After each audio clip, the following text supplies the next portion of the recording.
Well, that's one thing that's been constant about people and predicting the future, that we've always got it wrong. Always. Yeah, we miss some of the rapid advances.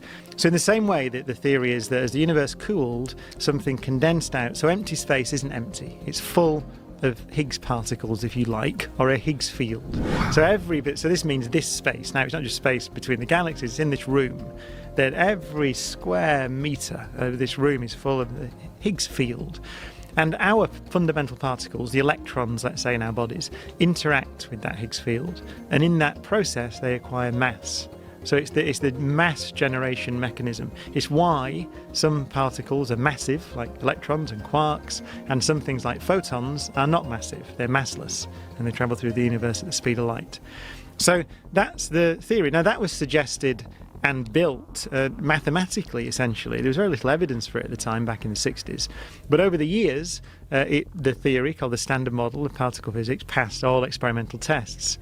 So we got to the point where we thought, right, okay, we will build a machine that will either disprove or prove that theory, and the LHC is such a machine.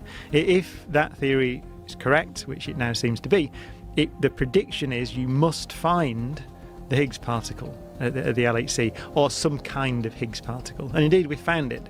But that's a remarkable thing to think about it, because it's Wigner, a great physicist, wrote an essay back in the 60s, I think, called The Unreasonable Effectiveness of Mathematics in the Physical Sciences.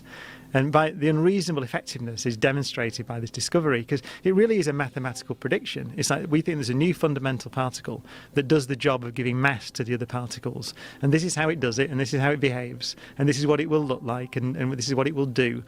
And then 50 years later, you build the biggest machine ever built, 16 miles in circumference. Most of it's in France, a bit of it's in Switzerland. 10,000 scientists, 150 countries. You accelerate protons, the nuclei of hydrogen, around this thing at 99.999999% the speed of light.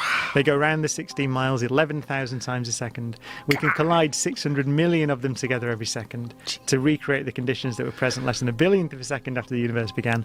Photograph it in the biggest digital cameras ever built. The one I work on, called Atlas, is 40 meters in diameter. Huge, vast thing. 7,000 tons of digital camera in a cavern the size of St. Paul's Cathedral underneath the ground in Switzerland.